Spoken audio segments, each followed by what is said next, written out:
नमस्कार, मी विद्या. माझ्या यूट्यूब चॅनेलवर तुमच्या सर्वांचं अगदी मनापासून स्वागत आहे. तर तुम्ही जो आजचा व्हिडिओ बघणार आहात तो आहे 8 जुलैचा. तर इकडे सायंकाळी 5 वाजले होते आणि मला इकडे गवारीच्या शेंगा तोडायच्या होत्या भाजीसाठी.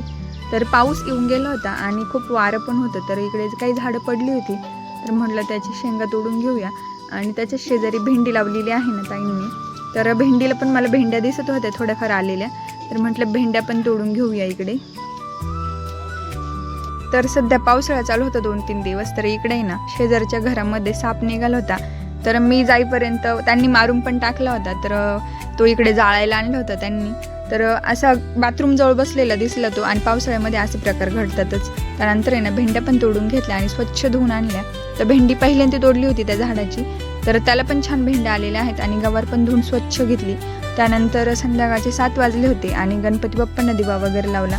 तर देवपूजा झाली. आणि इकडं त्यानंतर आहे ना धनश्री आणि विहानला अभ्यासाला बसवलं होतं. पण विहान खूप धनश्रीचे ना खोडी करत असतो, काही पण म्हणतो तिला. तर मला म्हणत होता की तिनं आहे ना तिच्या मैत्रिणीची पेन्सिल चोरून आणलेली आहे, पण तिनं ती चोरून नव्हती आणली, तिच्या मैत्रिणीने तिला दिलेली होती.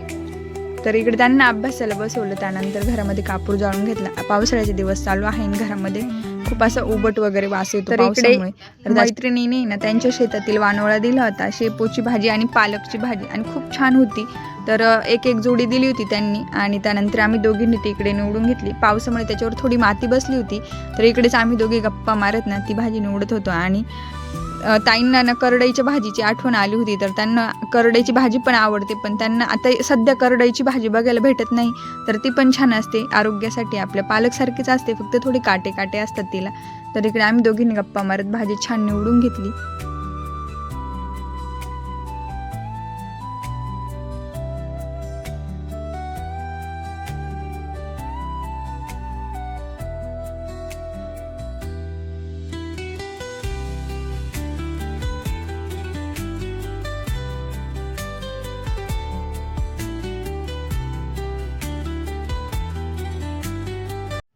तर मस्त अशी हिरवीगार शेपूची आणि पालकची भाजी निवडून स्वच्छ धुवून ठेवली होती. आणि त्याच्यानंतर आहे ना इकडे स्वयंपाक बनवायला घेतला होता मी. तर स्वयंपाकामध्ये भेंडीची भाजी आणि भाकरीच बनवल्या होत्या.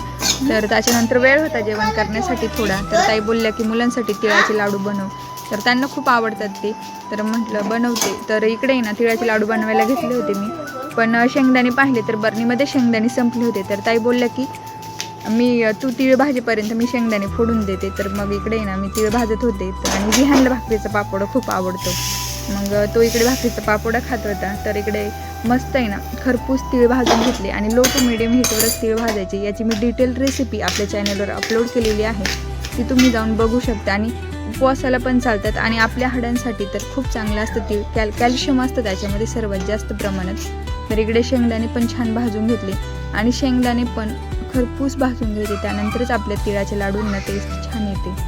तर इकडे शेंगदाणे सगळे भाजून घेतले ते, पण मी काही सगळे टाकणार नव्हते. तर त्याच्यानंतर मस्त दळून घेतलं आणि गूळ पण टाकून घेतला. सगळं मिक्सरला फिरवलं. आणि त्याच्यामध्ये जवस पण टाकू शकता जर तुम्हाला आवडत असतील तर. आणि संध्याकाळचे उशीर झाला होता, 10:30-11 वाजले होते. तर मग म्हटलं लाडू वगैरे काहीच बांधू नये, उद्या सकाळी बांधूया. आणि तसंच डबा ठेवला होता. तर असा होता आजचा व्हिडिओ. जर तुम्हाला आवडला असेल तर मला कमेंट करून सांगा. आणि भेटूया उद्याच्या एका नवीन व्हिडिओमध्ये. तोपर्यंत बाय.